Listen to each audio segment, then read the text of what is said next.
Making sure that the thing is gone through so that we learn from the experience. I think it's not just for us, Eamon. I think for every man, woman and child in the country who would sometime in the future might need a blood transfusion or any blood product, they should be able to use that product with confidence that it will cure rather than kill.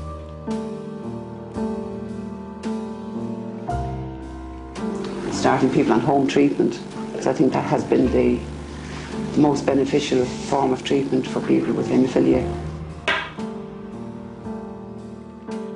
There was nothing, you know, you just bled. That when I got the first treatment, it's something that I will never forget. The younger generation need to be aware of where we came from and, you know, how we got to where we are today with new treatments. He's very lucky that he wasn't born 40 years ago, where a lot of them could have just bled to death.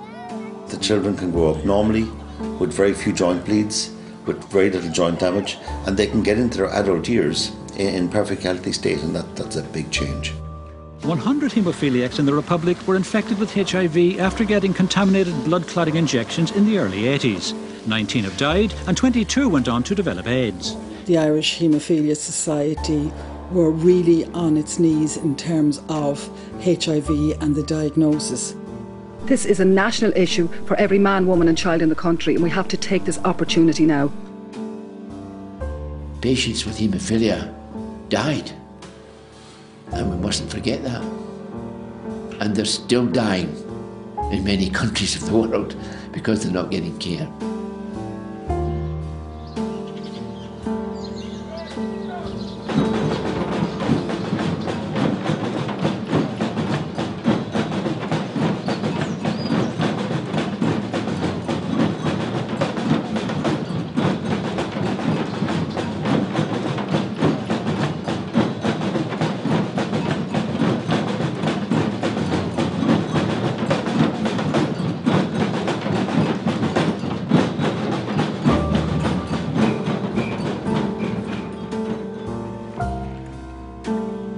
I would say they've always been there for us, and in many respects they're like a family. You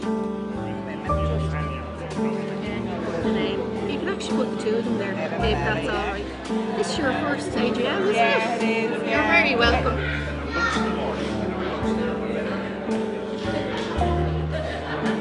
The wonderful workers, both voluntary and the staff and the medical profession, who have worked together to promote the well-being of haemophiliacs.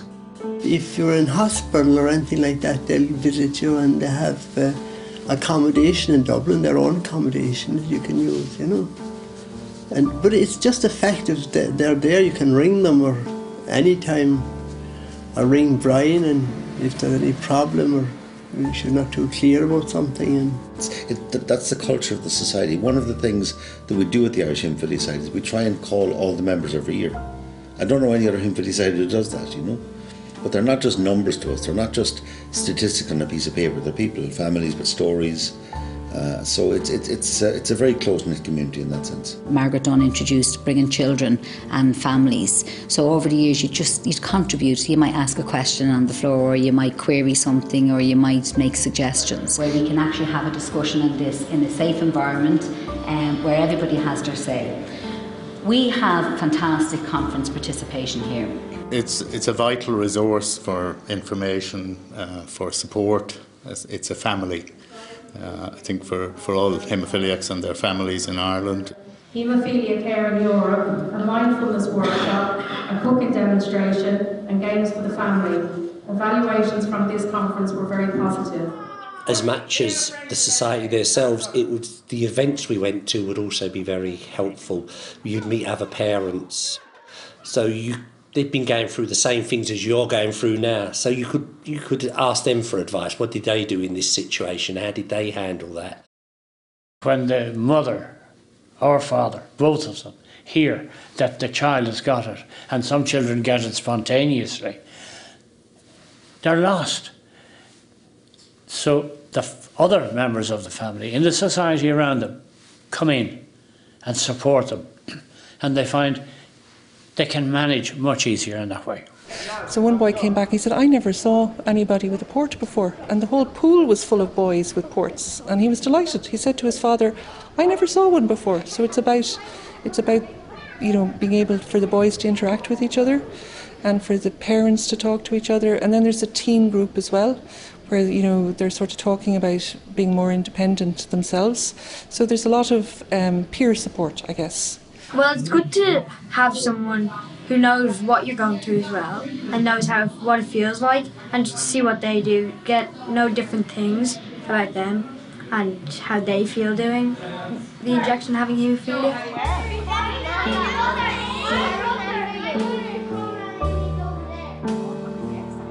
But you understand that your brother needs to go to the hospital, doesn't he? It's very important.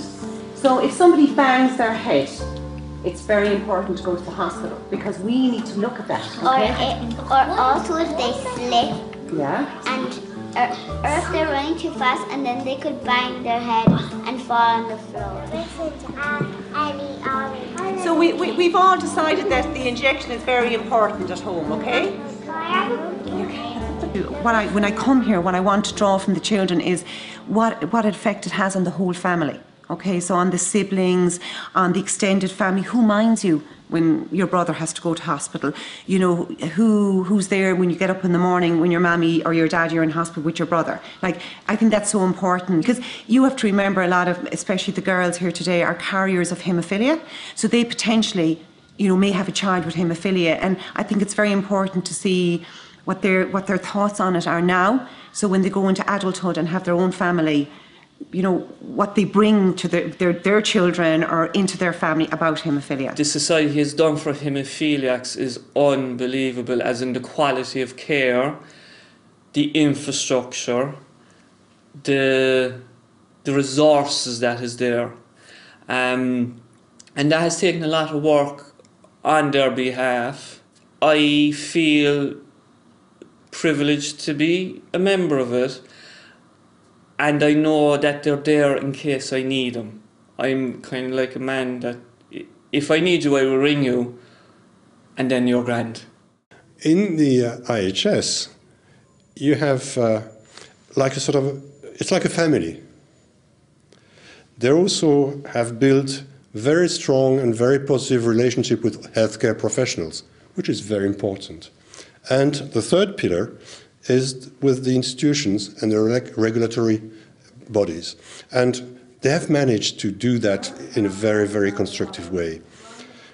There is a very strong and innovative leadership here in this society, and a dedicated team, both in the IHS and also in the volunteers among the society. So it's correct, and very often I give IHS as an example to build up other national member organisations. I found a very close-knit community who knew each other very well.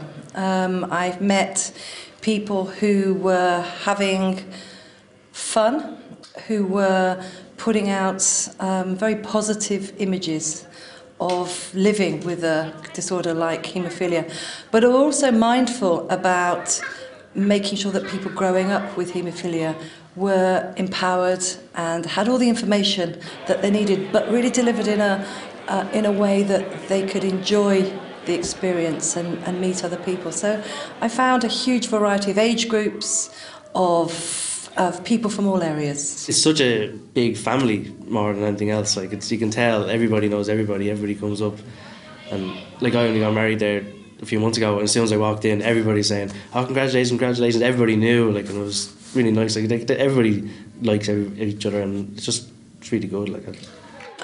My father's haemophiliac, and I'm a carrier, and I was asked to just volunteer about 6 years ago. So I've been volunteering with the youth group ever since. I was invited to a weekend just for young males to talk about bleeding disorders in young males, and I started volunteering from there. I thought it was great crack, and they were doing brilliant things for the youth, and decided to get involved through that. You're including all the family, all the children. You need lots of volunteers to look after them, because it's not just minding them, they're actually, there's special programs for them.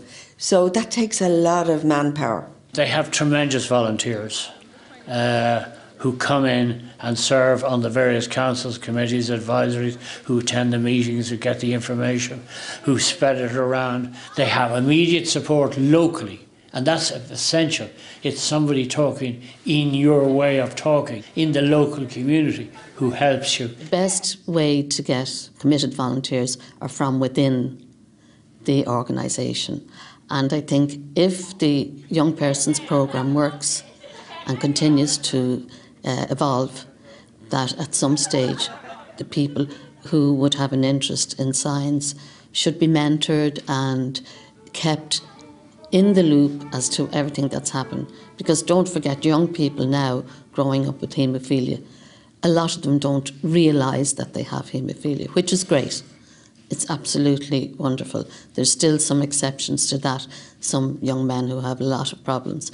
But generally speaking, most young children, you put them in a room with any other children and you wouldn't know they had haemophilia.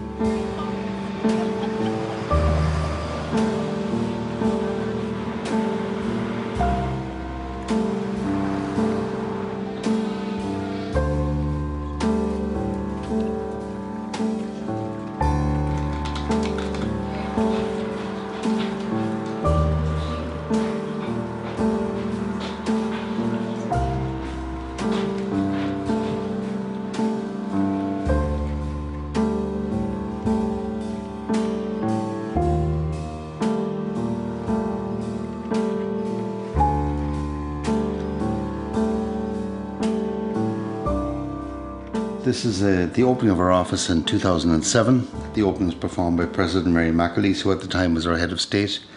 She gave a wonderful talk that day where she talked about the fact that the society opening its permanent headquarters was a monument to all of those who had not survived to this point, and a monument to the strength of the community.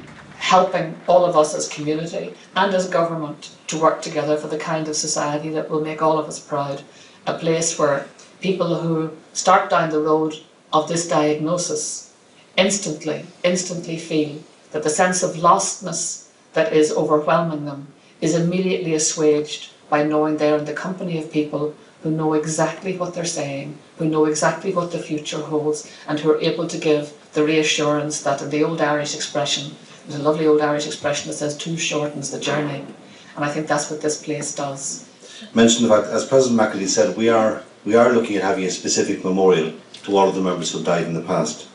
But perhaps the best memorial is to have a strong and active Irish Haemophilia Society operating finally from our own headquarters. That's something we can all have for the future.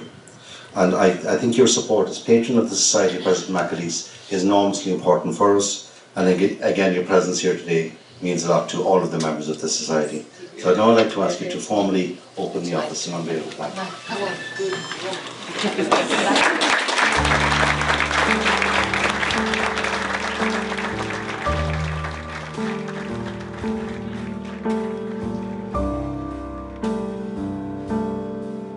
Rosemary Daly, Margaret Dunn, Teresa Mulvey, Margaret King. This young lady wasn't with us for very long. They were 4 core staff members and were especially here during all the very tough times in the 80s and into the 90s when we were dealing with HIV and Hepatitis C. This is Jerome Stevens, who was one of our members who died of HIV and AIDS, and actually spoke very publicly about this, and which was of great benefit to us in terms of advocacy, because when we spoke to politicians and the media about HIV, it's just a statistic until you put a human face on it, and Jerome was one of those who was brave enough to do that. This is Father Paddy McGrath. Paddy came in to work with us as our unofficial chaplain in the late 80s. Again, at the time when members had HIV and a lot of people were dying, Paddy came in. He was the most Christian man I've ever met. Very non-judgmental, very nice man. Worked with us right until his death. About 4 years. The centre director for many years, Professor Ian Temperley, who was the centre director from 1970 until he retired in 1996, with Aidan O'Shea, who was a haemophilia nurse. This is Mary Buckley, who was one of our founder members. Again, a typical scene at one of the conferences with Debbie and Margaret Dunn.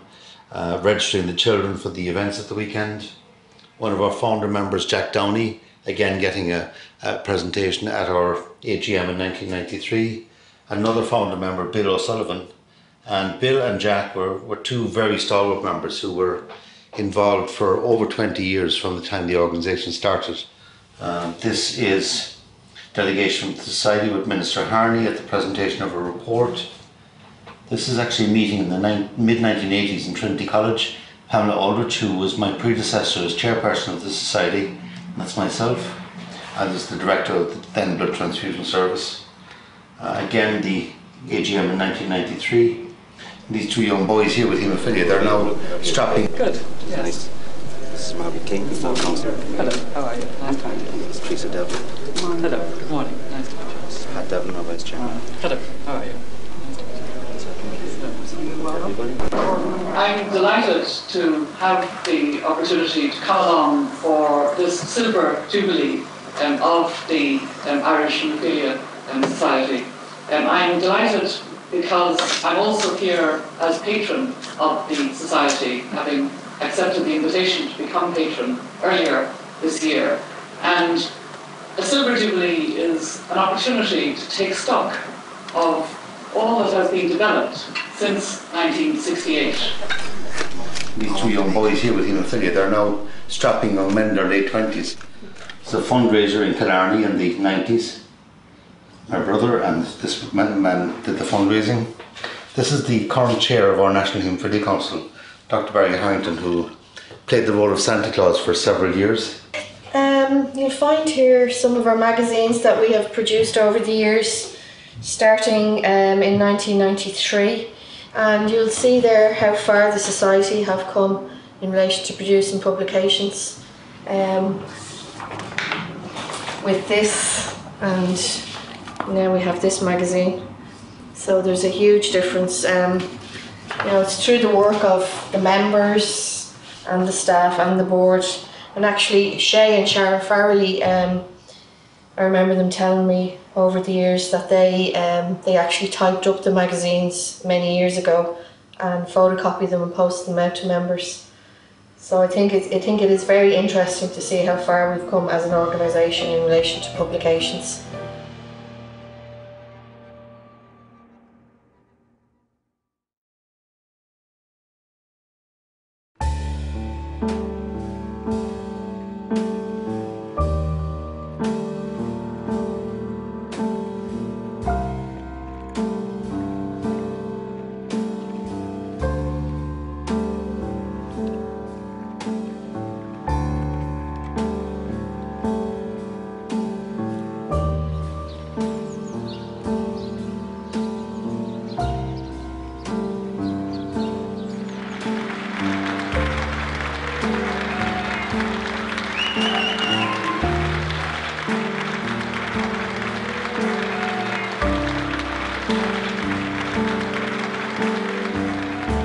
It's an opportunity to remind younger members to try and point out, not to take everything for granted that we have, that there's an awful lot of work being done by a lot of people to get to this point.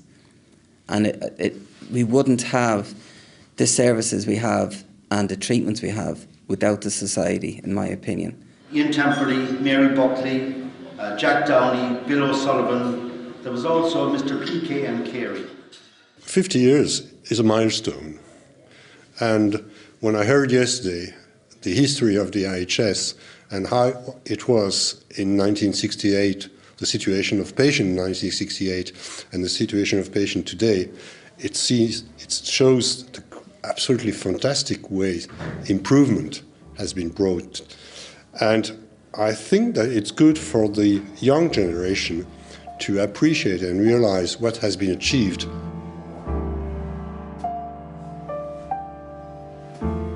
So when our son was diagnosed in 1957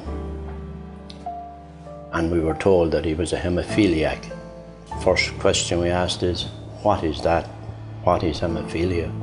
And even at that time, I don't think even Dr. Temperley knew everything about haemophilia, but he would probably be the most learned man at the time.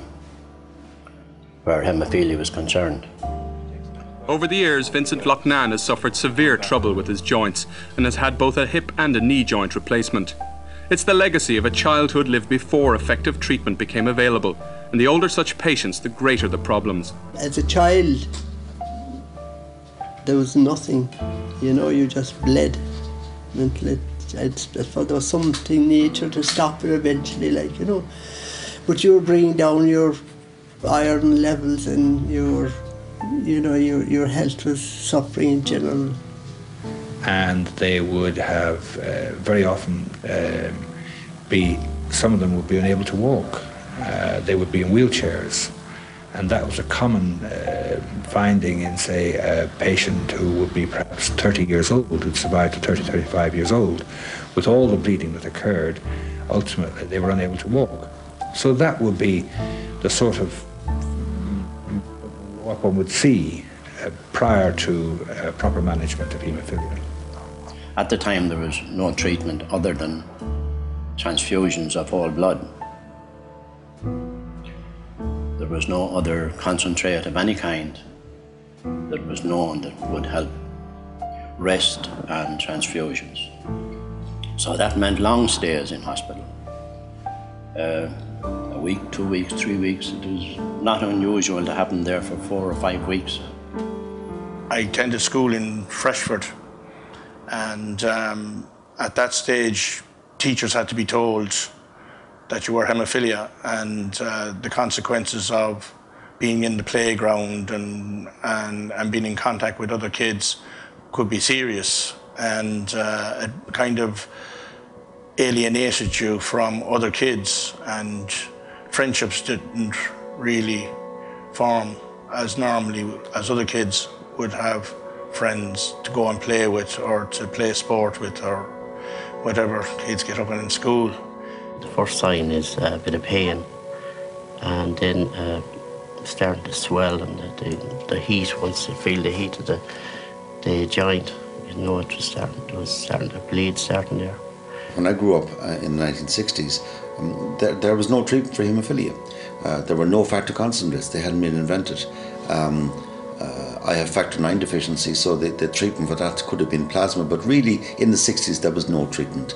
If you got a bleeding episode into your ankle or knee or elbow, and these were very frequent, I would have typically had maybe 30 bleeds every year. What you did was you just iced the joint and just dealt with the pain, and you had to rest until the bleed resolved itself, maybe 4 or 5 days. Then you had to strap up the joint, get back to school, and just get on with it, because what you could not do, I mean, the bleeds were constant and there was no treatment, and you were getting joint damage. When I was growing up, the average life expectancy was age 15 to 30. That when we started the society in the 60s, I think we had 13 members who were more than 30, and we had out of a total from some 80 members. So the majority were young, and we didn't know too many old haemophiliacs. If there was a major emergency, we would travel 1.5 hours to Cork, and in that situation you might get a whole blood transfusion. But you can only get a whole blood transfusion, once every couple of weeks.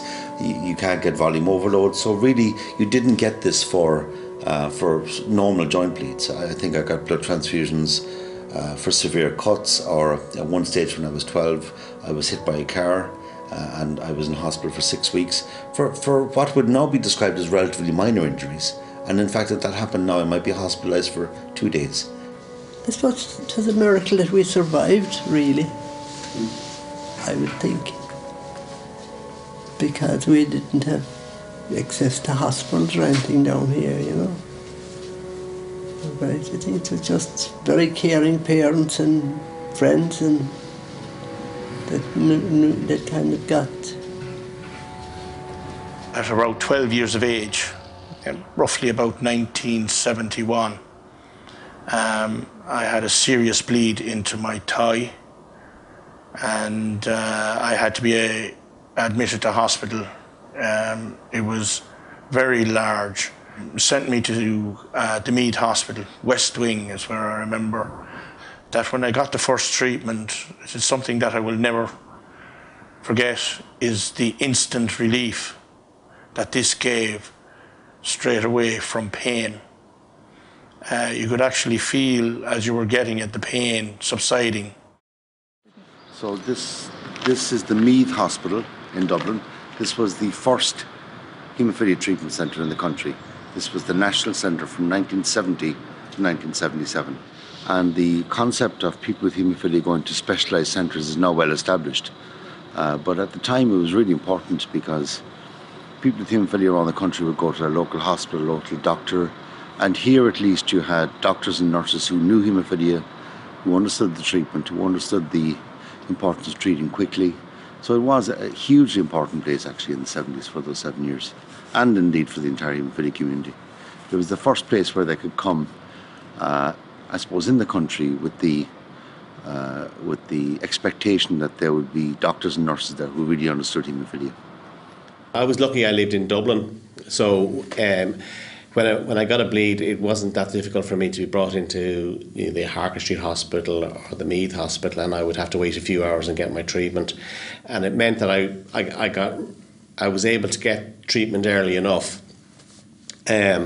And treatment was a huge advantage. Otherwise you were in pain for a long time. You missed a lot of school, and I think I started getting treatment when I was maybe 8 or 9, and it was a huge difference.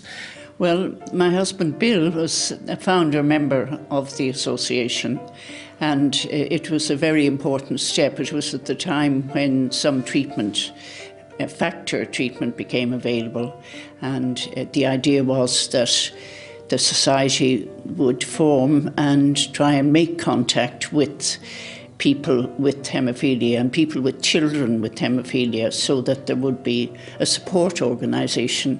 Really, that was the main project. So there would have been connections with the Blood Transfusion Board and with Professor Temperley, that was aware of this treatment being available, and they formed a group. I suppose and there was a Professor Bill O'Connell who was treating the haemophiliacs before that, so they had contact with the families, and the idea was they put this advertisement in the newspaper, in the Irish Times, looking for people with haemophilia to make contact with a view to starting the society. The organisation had really very little resources. We had no staff, we had no office, very small budget, did a very limited number of activities, mainly around getting people registered with the National Centre and helping people in hospital and providing visits and things like that. So I think the organisation was going along at a very slow and steady pace, and what changed everything really was the appalling disaster of HIV.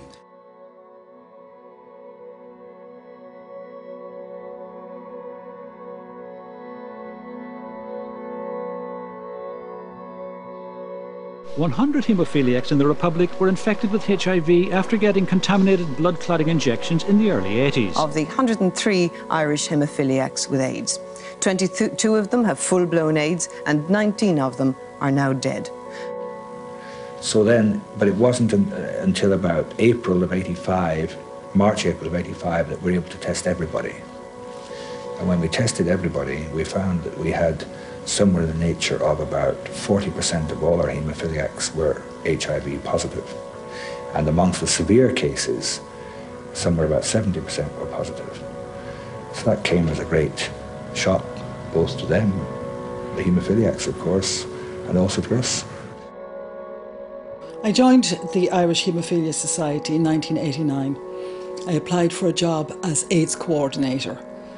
And at that point in time, the Irish Haemophilia Society were really on its knees in terms of HIV and the diagnosis of 106 of its members with HIV. And it seems insane now to say it, but at that time HIV was a diagnosis that really meant AIDS and death and isolation, judgment and fear of being known. We have families where 3 and 4 people are affected by HIV.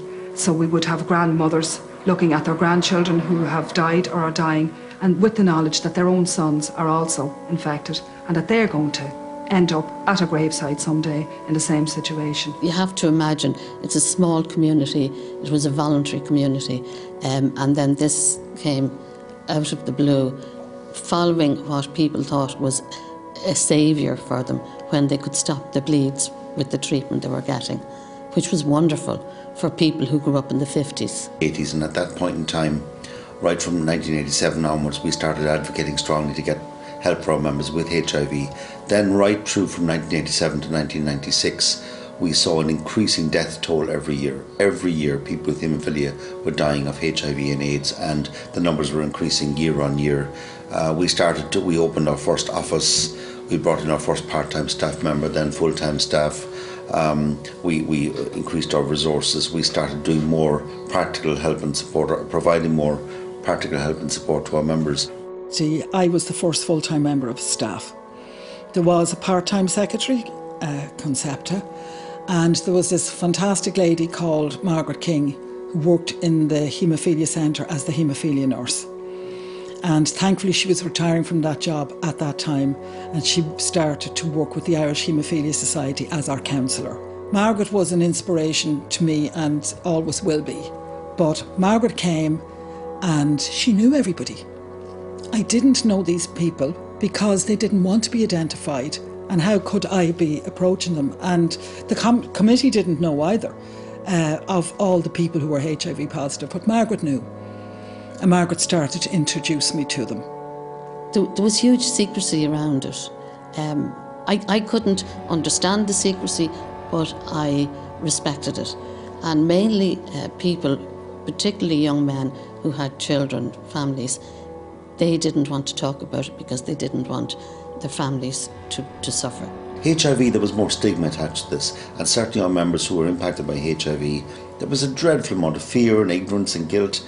I can remember talking to a man with haemophilia in the late 80s who developed full-blown AIDS, and discussing with him what he would tell his children, because if he told his children he had AIDS, then they'd have told their friends, and the friends' children would not have been allowed to play with them. So there was this terrible isolation. Not only did they have a life-threatening illness, if you have leukemia or cancer, you have a life-threatening illness, you're going to get support from your friends and neighbours. They wouldn't get that because people were fearful. So the society became a safe space for them to discuss this. You could see people discussing this when the door closed and there were only people with haemophilia in the room or people from the society.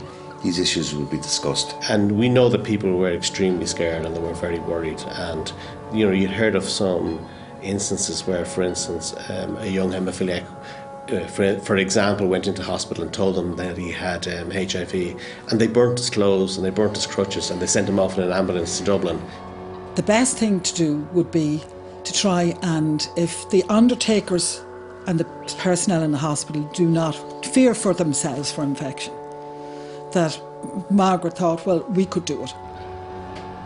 Then there was a young man dying and he was at home, because most people were dying in hospital, but this gentleman was dying at home. And Margaret was down with the family and she rang me and said, would you like to come and say goodbye?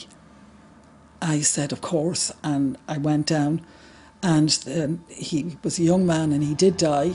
And then Margaret said, I'm going to dress him. And I was kind of saying, that's really nice and fantastic work. And she said, will you help me? So she made it seem the most natural thing in the world for me to be with that young man. She spoke to him the whole time and we dressed him. And we got him ready, and that's where it started. Well, at that time when I was working in the office, I worked with some excellent people. I worked with Rosemary Daly and Margaret King, who they pioneered or just started what we called the home care programme. And that allowed people to go home from hospital when they were very ill. And Margaret and Rosemary stayed with them. 24 hours stayed with them and the families. And they developed a way of, making sure that the families could be comfortable and be with the person who was so ill and who was obviously dying, while they were there to help with any of the medical assistance that was needed. Margaret was a qualified nurse and she was our counsellor as well. viruses came and there wasn't anything really that could be done about it. There was a certain stage where some, I think, of the medical profession, the people dealing with it, should have shouted stop, and that there were some young boys who shouldn't have been getting the treatment and who, then did die. But there was one boy, and he was 18, and he reminded me of my brother. And he was a farmer's son, and he had HIV, and his father used to bring him in the Farmer's Journal every week, and it was so far removed from the Farmer's Journal, which is so ordinary and talking about cows and farms and tractors, to being in an isolation room with HIV, with a gut bug that was producing litres of diarrhoea every day. It was so hard to give him enough fluid to keep up with the amount he was losing. And then in the middle of it all, there was the Farmer's Journal. It was just so ordinary, and the rest of it was so extraordinary. I didn't get infected with HIV, but my late brother did. I had a brother, Brendan. He got infected with the HIV, and this is documented above in Dublin that we both took the same batch on the same day from the CUH. He got HIV, I didn't, which is a bit of a huge factor, because why me, not him? But he passed away, and it was tough because we actually didn't know how he actually died, because he said it to the doctors. He didn't want the family knowing he had HIV, and we didn't find out until about 6 to 9 months after that he actually died of HIV. People who actually stood up and said that they were HIV or had AIDS, they were extremely brave people, and you have to admire what they did for the society, because many of our good friends who had HIV and that died, and it was very painful for them and for their families. You're hoping, every day you're hoping that you'll get a letter saying there's... Sorry. Take your time. That upsets you as much as your own illness at the moment, doesn't it? That you're so worried about the financial end of things. More so. I know that gonna die. That's all right. I can take that. But it's my family. How are they going to survive after I'm gone? They weren't patients, they were people we knew. They were families, we knew these people. We were in their homes, and we just took care as best we could. But it had to be done. There wasn't a question of not doing it once we knew how to do it. We had some fantastic times with the families. We were there at a crucial moment in their lives, and we had fun. We had lots of laughs and rejoicing, and we would, again, because of Margaret's compassion, we would have candles and music, drinks, laughter. She taught me how to make ice cubes with whiskey so that the person could have a drink. Whatever they wanted was Margaret's ethos, and that's what we did. And then when Margaret retired, and she wasn't well before she retired, then I was out there on my own. But we had Father Paddy McGrath, who was our third leg, and Paddy was our great shoulder, our rock, somebody to hold you and to give you a hug.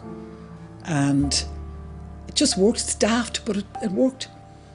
When there was no real treatment, proper treatment, we developed a programme for what we called a holistic weekends, and we brought the people along for these holistic weekends, and they had all sorts of massage and different therapies like that. And while it didn't do anything for the infection, it did a huge amount for people's well-being. And the best part of those weekends would have been the chance that they had to come together and speak freely. I'm seeing women now with their children whose fathers I knew in St. James's, whose fathers died. And I knew their fathers better than they know their fathers. You know, so I saw a woman, I see women whose fathers maybe died when they were 11 or 12 and they don't really remember their dad. But I know their dad, and now they're coming in with their grandson, with that man's grandson. And it's really strange to think that I probably had more conversations that I remember with their dad than they remember with their dad. And I find that very, I guess it's very hard to think that their dad isn't there to see the grandchild, you know, because he died in St. James's of hepatitis C or HIV. In my situation, around 97, I was very close to tipping it over, and then these antiretroviral drugs came on the market, and that probably saved my life then. We call it pure timing for me, and that's it, and a pure timing for a lot of us. So out of the community, I think there's, of all those infected, about 116 with HIV. There's less than 30 alive today, mainly to those kind of drugs and follow-up treatments and the healthcare that we'll be having, plus the work of the society as regards making sure that we got the best care. It was a very difficult time, I have to say, on a personal level, because you got to know people very well, and we were often trying to assess, tragically, who would be next to die. There were many mornings that I would be up in St. James's Hospital to photocopy charts at 5 or 6 in the morning so that I could run an application at 11, because I knew if I didn't run the application at 11, the family of that person wouldn't achieve compensation, because the scheme didn't allow fatal applications in relation to general damages, and that was one of the amendments subsequently we achieved in the 2002 Act. So you were, at that time, as a solicitor, in a hospital environment, trying to persuade somebody on their deathbed to run a case and taking their medical records to be able to do so. So it was very emotional, and you got very attached to the families because you saw them at their most difficult time in their lives. The HIV came first, and then for people with haemophilia. And when there was start of treatment and therapies evolving, then hepatitis C came and reared its head, and then you realised that the same people with HIV were getting infected with hepatitis C, and a new cohort of people are now getting a terrible diagnosis at that time. So that, I suppose, knocked me for 6, not to mention the people who were infected, because I just couldn't believe it. You can't, what are we going to do about this one? And there was kind of a sense it can't be as bad. All tested in Cork, you know, into the big meeting, and then we were called up again, and this just chap came out and told me that I was infected, like without any counselling or anything, just told me like that. You know, chap I never saw in my life before. Oh, it was devastating. Devastating, naturally, because you associated with people who take drugs and, you know, on a different scale. But then we get on, you have to live with a thing, then you have to just get on with it. It still had a stigma attached to it, that was for sure. But its prognosis wasn't really fully known. That's really where the society came into its own, because the support that they gave and the leadership that Brian gave was tremendous. And then they brought the counsellors on board and the support, and it was far and above, beyond what you would call a society. It was a complete support system. But all these dreadful events with HIV and hepatitis C needed to be explained, and our members needed answers. How did this happen? Why did this happen? And could we be sure it would never happen again? So right through the 90s, we lobbied hard for a proper formal inquiry into this. An inquiry was established into the Blood Transfusion Service in 1997, the Finlay Tribunal. It quickly became apparent, however, to us that this tribunal would not be addressing the issues of people with haemophilia. So we called for a further tribunal of inquiry, and it took over 2 years to get the terms of reference for that new inquiry to be agreed. That was the Lindsay Tribunal, and that sat at the end of the 1990s into 2001. That was very effective from our point of view because for a couple of reasons. First of all, it gave a voice to our members in public. The tribunal heard testimony from doctors and medics and people with haemophilia as to what had happened. It heard testimony from experts abroad. But I think crucially for the well-being of our members, it also heard personal testimony from many people with haemophilia who had been impacted by both HIV or hepatitis C or their family members. They were able to give evidence either in person or anonymously. Hepatitis C was not looked into. Now, there was no clarification as to whether a new inquiry will look into hepatitis C issues as opposed to I think HIV. we were very fortunate here in that we were lucky in that the board of the Irish Haemophilia Society always were committed over the years to achieving justice for people with haemophilia.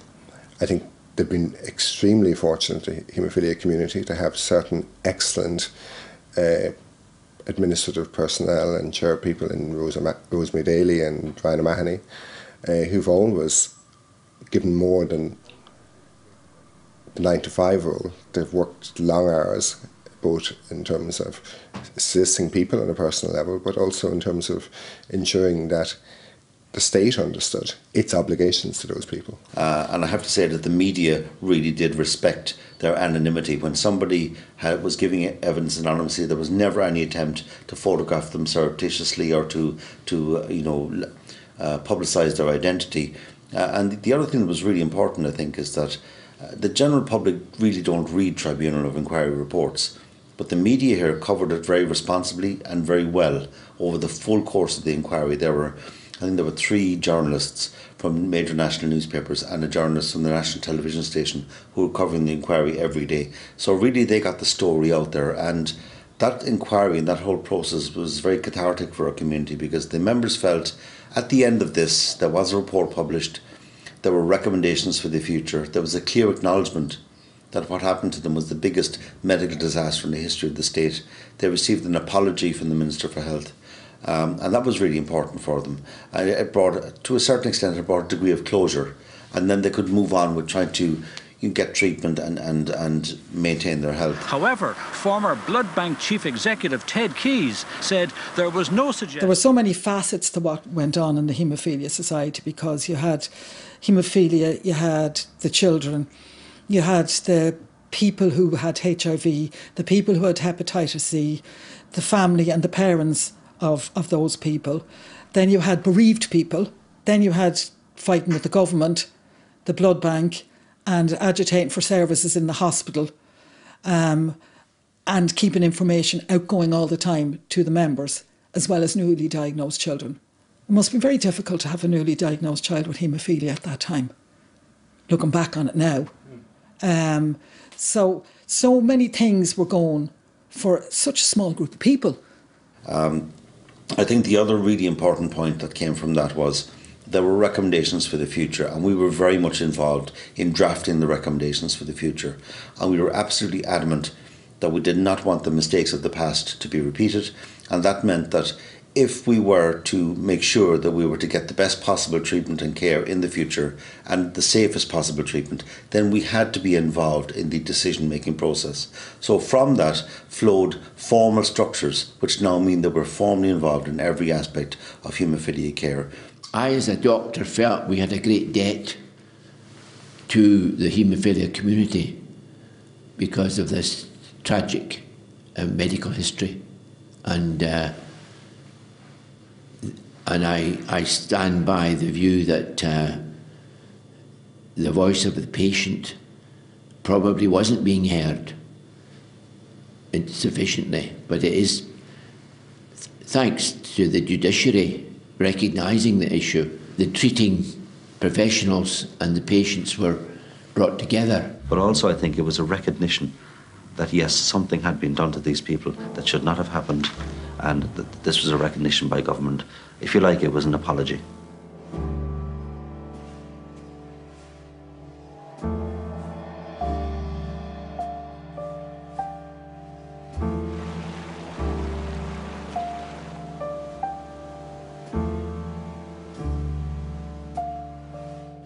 We got finance direct from the Treasury, earmarked for haemophilia, and my job was to see that haemophilia care throughout Ireland was raised to the highest possible standards.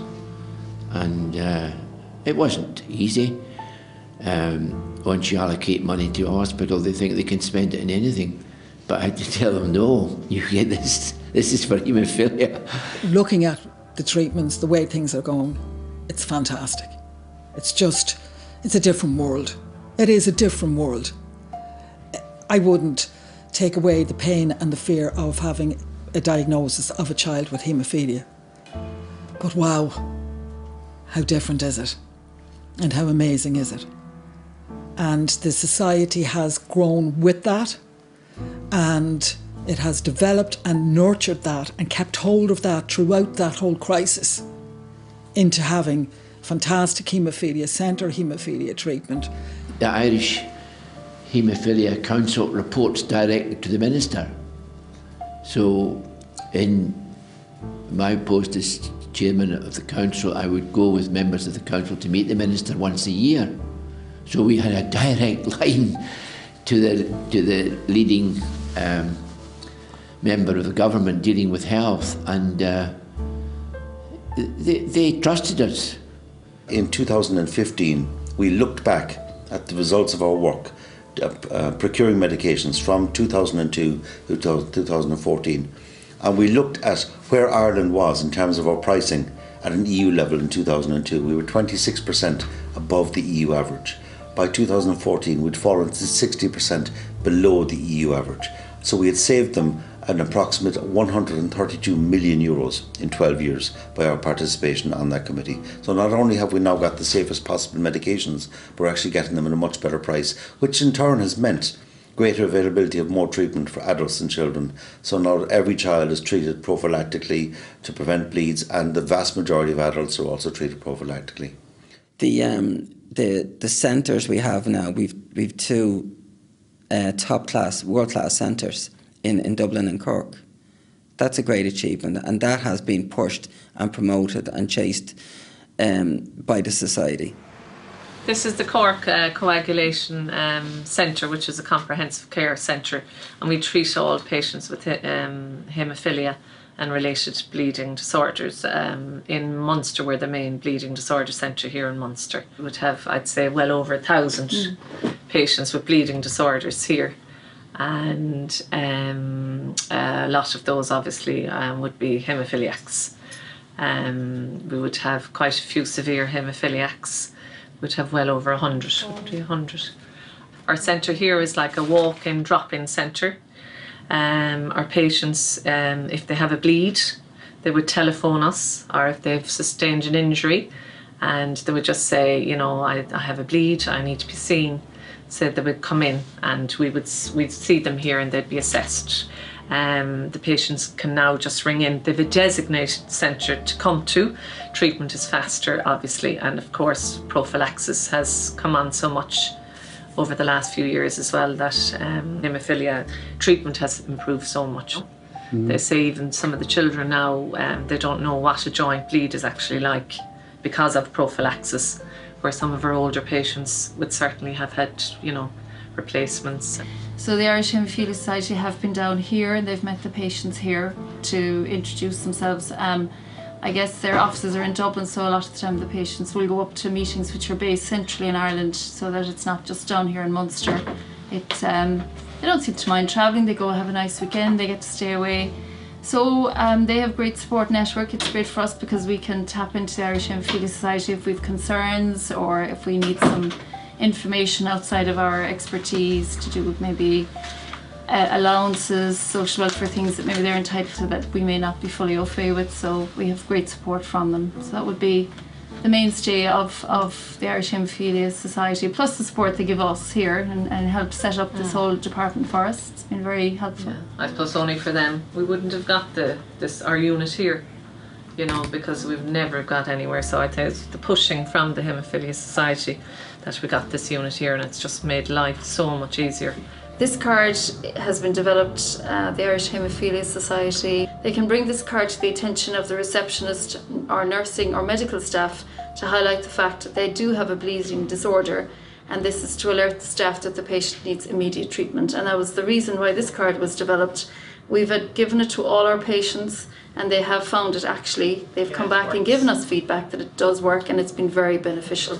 Whereas I see the children and the young men now, they've had prophylaxis from the age of 1 or 2, right, growing up right through their childhood and teenage years, which is fantastic, because rather than responding to or just treating a bleeding episode, you're preventing the bleeds from happening. And you know, you've got 18-year-olds out there who don't know what a bleed is, and that's a wonderful problem to have. You know, you see different attitudes, different generations. If I talk to some of the kids about growing up without treatment, with no factor, they look at me like I'm a dinosaur, and in many ways I am a dinosaur, because haemophilia care changes so quickly that even the guy now who is 35 talking to the kids, his treatment seems bizarre to them, you know, because it was on-demand treatment.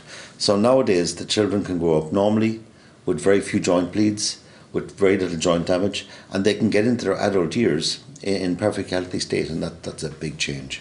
I open up my app, which I use for recording the medication that I take, and I scan my ID card. The ID card has a barcode in the bottom right hand corner which will allow it to open up my own personal details, and then I continue on to scan the box. So that also has a barcode, and then that records how many IU I've taken, how many vials, and then I can continue on. Say it'll tell me whether it's in date or not, what product it is, and if I can put it in as a retroactive treatment. Then if the injection has gone fine and completion, finish, and then that information goes straight on to the National Coagulation Centre in St James's. That you wanted to do. So what I've done is I've gone and taken all your ideas, okay? We've talked to the pubs, we've talked to you, we've talked to the youth group. And a lot of you have come up with similar ideas. So we're going to push it into teams, okay? But we had got 4 teams, but one group just got the gift. I have a 9-year-old grandson, when he's 9 this week, who's a haemophiliac, and I often think it's factor 9, which is what Bill was, and his dad gives him the injection twice a week at the moment.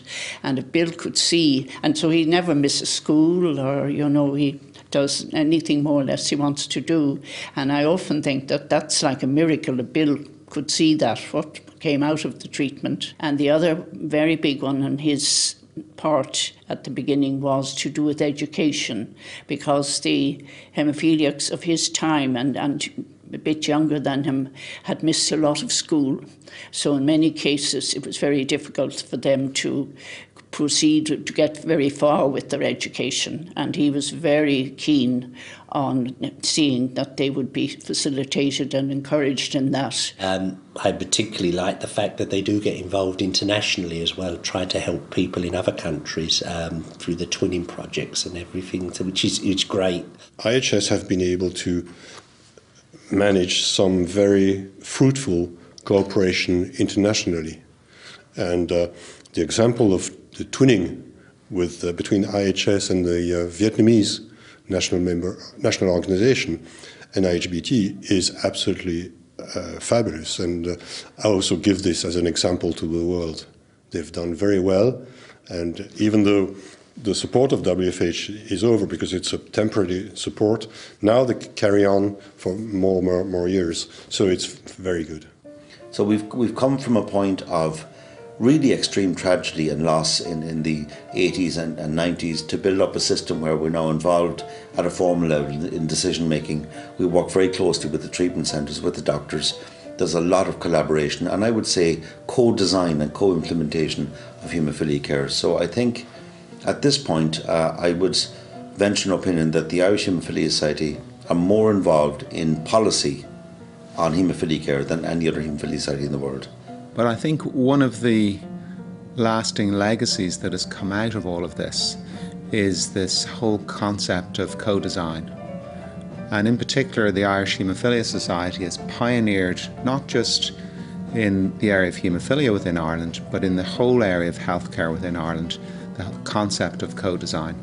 And that co-design has manifested itself in a wide variety of different structures and processes within the delivery of healthcare in Ireland, such as the National Haemophilia Council, which has been established under statute and which advises the Minister and the Government on how haemophilia services are to be designed, measured and resourced, to product selection, so that the products that are being selected by the clinicians with patients to ensure that they're the best possible products with availing of the greatest advances in healthcare, and also that we are able to deliver it to all our patients so everybody can get access to treatment. So we're doing it in a cost-effective way.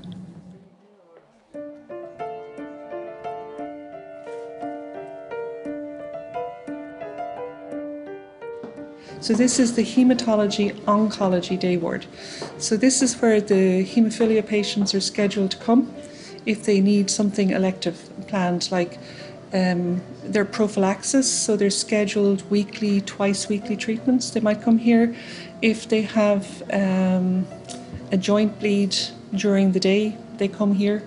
So here they'll be assessed and they'll be treated. So if it's a joint bleed, they'll be seen by a doctor, they'll be seen by the physiotherapist. They may or may not get factor, and then they go home. The children would have a slot here and they're assessed. Whoever needs to see them here will see them here. They might come in for, the children might be in to learn how, for the parents to learn how to cannulate the veins. We call that the vein train. They might be here to learn how, for the parents to learn how to access the port. So the haemophilia nurses would meet them here. They might spend an hour or two here learning how to do the veins, learning how to do the ports. So actually the kids get a bit excited sometimes when they have to get admitted, because they like being admitted because it doesn't happen that often. So they get to meet kids on the ward, they get to go to school. So sometimes to be admitted here is kind of a bit of a novelty, because they should be at home. The whole point of prophylaxis is to prevent bleeds, to keep the children at home. I guess we have some mothers who have brothers with haemophilia or whose dad had haemophilia, and so they know about haemophilia, but it's a very different experience. You know, if you have a brother with haemophilia who's 25 or 30, you know, the experience of haemophilia 30 years ago is very different than it is now. It comes from the laboratory, it's stored in here overnight, the child comes in the next day and it's here. So the nurses make up the factor here and then give it here, over on the couch. Yeah. So this is where the children come when they need the butterfly or their port accessed, and this is where they get the factor. And it's a different world, it's a different world. And it's so different, you know, compared to what it was in the 80s and 90s. So coming from that to this is such a change. So where we are at the moment is in St James's Hospital, which is the National Centre for Adults with Haemophilia. It's such a great advance is because our outpatient area has been built right beside, just 2 floors up, from a newly designed and opened ward specifically for people with haemophilia, which caters for both a walk-in service and inpatient facility. So, and between the outpatient service and this inpatient and ambulatory care facility, we have a clinical research centre. These dental suites have been specifically designed with the dentists about what people need to be treated. So we're running the clinics at the same time as the dentists here. So we plan it in advance, and then if there's any questions come up during the day, they can just pop into across the corridor, and we come back, we make an assessment and decide what's the best thing to do with them. In the past, people would come in for dental extractions and they would stay in for days. Almost never do we have a situation where somebody has to stay in after a dental extraction. So this is the H&H ward, and this ward is a purposely designed facility It's been designed for people with haemophilia, as in it's based on evidence-based design. Every room is en suite and it's large. Hey, how are you doing? Good, bit better. We're doing a film for the Haemophilia Society, so there. You're going to see all about it. Oh, cool. Do you want to see a dramatic bruise? Yeah. Seriously? What do you want to see? Oh. So you could. There you go. It's a follow-up I was in on Wednesday morning, so I've been treated just now and I'm heading on home. So I was treated on Wednesday, so I've been at home monitoring, so it's getting better. So that's just final checkup here. How do you find these facilities and the treatment in this hospital? Oh, absolutely fantastic! It really is. It's over the years has got better and better and better, and it's incomparable to 20 years ago. It's just really is. It's absolutely super.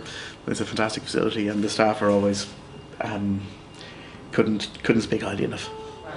So as you can see, it's simple, it functions, and again, with people with haemophilia, they can walk directly in here. They don't have to go through the emergency department of the hospital. They come up here.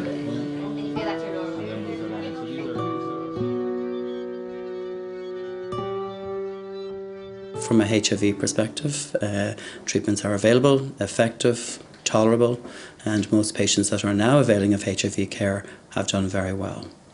From a hepatitis C perspective, we have been providing treatment to the co-infected haemophilia cohort in the last 15 years. Some availed of treatment through the interferon era, and more recently then we've treated all co-infected patients with the availability of oral tablets for hepatitis C eradication. So we no longer have any hepatitis C infected patients attending the HIV service. It has been an incredible experience for me working with the Society right through from 2004, as I said, and Society moving into its fabulous premises in High Street in 2006. And then, of course, my area of interest with the Society then being in relation to hepatitis C. So we've come on such a journey since then. We've met some fantastic people. The Society are such good advocates and such a strong, supportive organisation who have helped so many people and families over the years. And of course, with the most recent development and milestone for the Society members being in December 2016, only very recently, with the announcement that the haemophilia community had eradicated hepatitis C.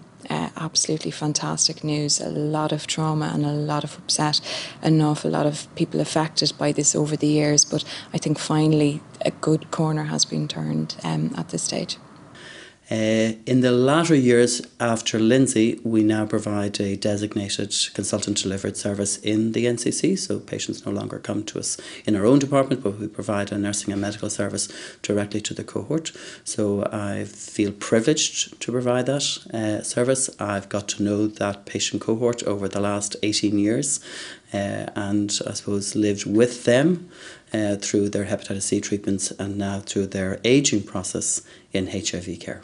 So what we're seeing here is a poster with where we've introduced extended half-life factor 9 product, which is a very significant innovation in haemophilia. So what we see here is that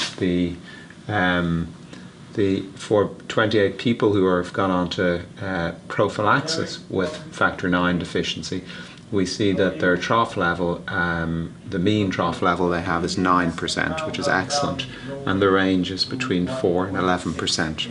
And after we've got that data in the person who is on 4%, which is just one person, they've been increased to a higher dose, so their trough level will have gone up above 5%.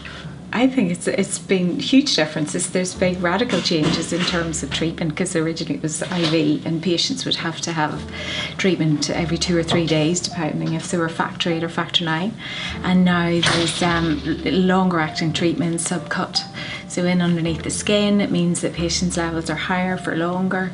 It means it's not so invasive for them.